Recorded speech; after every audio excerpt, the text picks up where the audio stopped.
Hi again. I've got the roller off the Honda Pro HRH536 mower, and I didn't show you get it off because, to be honest, they'd half got it off, made a bit of a mess of things, and it just sort of all fell apart when it come off. So I couldn't really truly show how to get one off because there's a spring missing, and bolts loosened, bolts ground off, and everything. So it wouldn't have been a true sort of removal, you know, because it was sort of half off.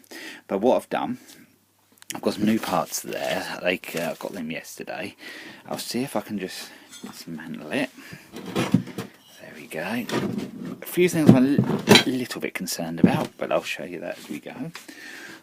This is the main thing I'm concerned about. And these are not cheap. Just let me just slide that off. I should take it apart before the video, but that is the central shaft, and it is a bit worn. Where the needle bearings went in the middle of the drive, which we'll get to in a minute, it dug in there as it sort of collapsed. But I think that will go again. It's got a little bit bearing, bit wear at the ends, not too much that end, and not too much that end. So I don't think that's a problem. But in the middle there, you can see. But I think the bearing rolls on there, not on there. So I think there's a bit of a lip in there, and I think the lip has been rubbing on there rather than that. So I think where the bearing sits, it should be fine there. So I think that will be okay. I ordered some new bearings for the roller in the end, and there's like a collet thing that goes in. So this job would have been hard, but at my dad's, I did all this at my dad's, and he's got a bearing press, so I pressed the old ones out, come out quite easy once I managed to get what I used was a socket extension bar through there, and then just set it up to push them out. Then I had to press that middle collet out because they're about £15 each, they are, so that's got a brand new bearing in there, and I replaced the collet in there. Now we'll go on to this part. I did the same with this one, exactly the same process, new bearing in it and the collet put back in, so them bearings are new on the end of the roller.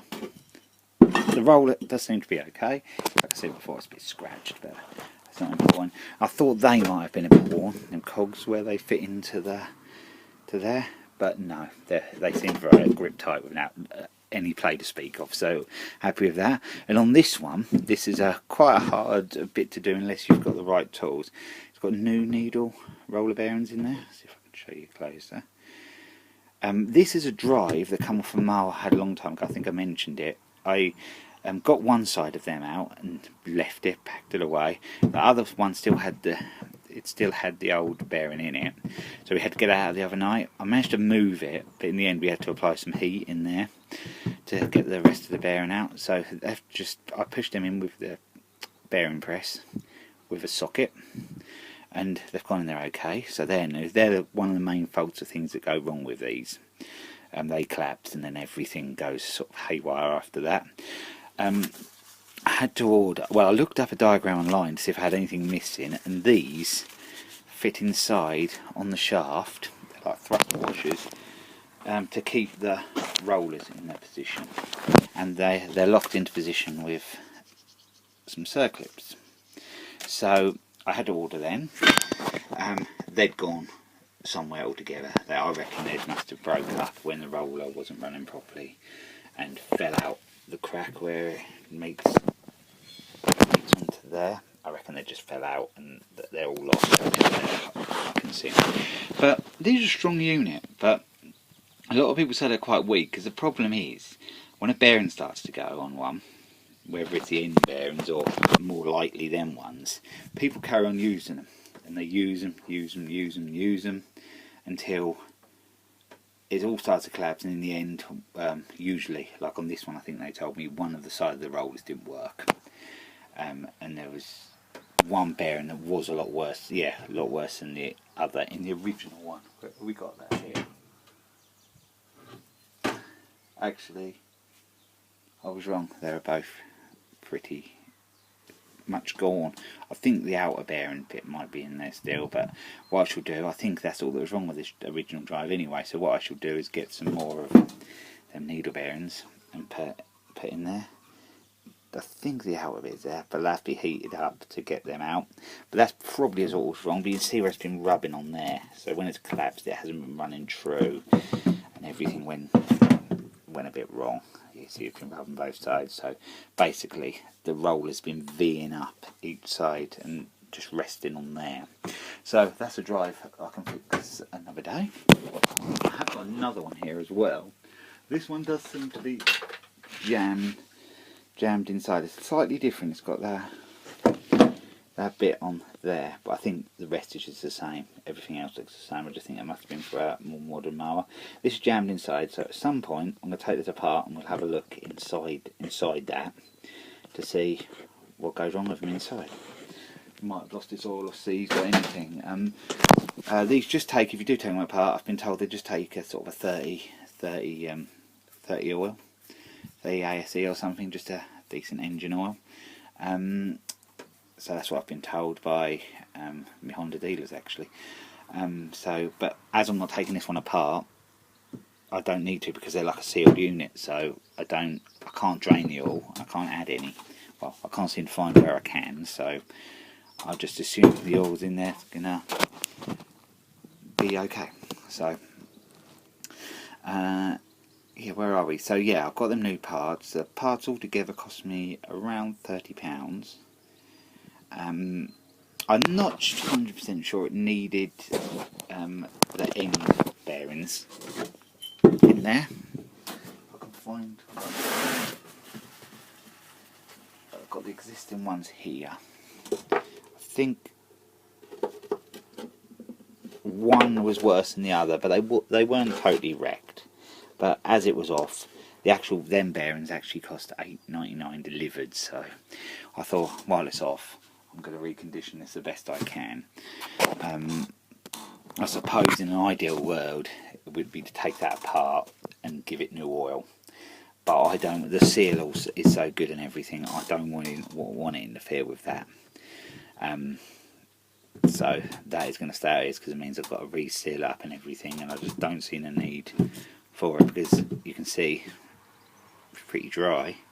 It's pretty dry and it's going to have the oil in it. I'm pretty sure of that. I think they must only run on like a little sort of pulls in the bottom, like, you know, it acts as a sump really, and because when you put them together you can only fill up so much of the casing with it. I suppose that bit there is where I suppose that bit is where the oil would do when you fill up when the top's off, and then you just place all that on. But I'm going to risk that it'll be okay. Because I'm pretty sure it was, and I actually did use a marathon before. But when we undo the other one, we'll be able to have a better look at that. So I haven't needed too many parts really. I have got some little oil seals going there. I've got them. I haven't put them in. All they just do is just press in the end. The reason I haven't done it yet is because I wanted to just grease that in there first, and then I'll put them on afterwards. So yeah, so I'm gonna sort of get this back together soon. I can't remember them oil seals. I'm hoping that also on here, where are we? I'm hoping that them grooves are good enough to take the circuit. That one certainly is where and I should test fit them first just to check they hold okay, because I don't want them moving and bearing, the rollers will move and that. But they're good. Like I said, they're a good strong unit when they're working okay. If it's when things start, one component fails, then the rest sort of quite quickly follows. So, but at least these are the ones with the proper gearbox, not the sort of put in paper general transmissions or something. Well, they put on a lot of mowers now. The little black box one, and they are quite weak. These are sort of all metal. So yeah, that's my job for this morning. I've got a few other jobs to do this weekend, but I think I'm going to get that back together, get it on. I've got a drawer of springs as well, so I think I'll probably be able to find something for the tension, at least to make do at the moment. A spring's about £10, but if I can get away without spending that, I will. Because my aim is to sort of fix mine as cheap as possible. Not really because I'm tight, it's just I like to sort of keep things going, you know, for a cheaper price really. But you know, when it comes to bearings and that, it's no point taking this apart and skimping on things like that. But they're the main cause on these, it's these ones. But it's quite an easy job. You've got a bearing press. If not, it's difficult. Well, I find it'd be difficult. That one you could get away with doing because you could do that in a vise. But then ones with you, and also you need the heat on them as well, really. But anyway, this video's gone on 10 minutes about this roller. This will be part 2. I'll leave this for part 2. Then I'll film putting the roller back together, and then I'll try to film some putting it back on the mower, and then we'll have a test to try and see what it's like. So thanks for watching. I'll be along with part 3 of this video again soon.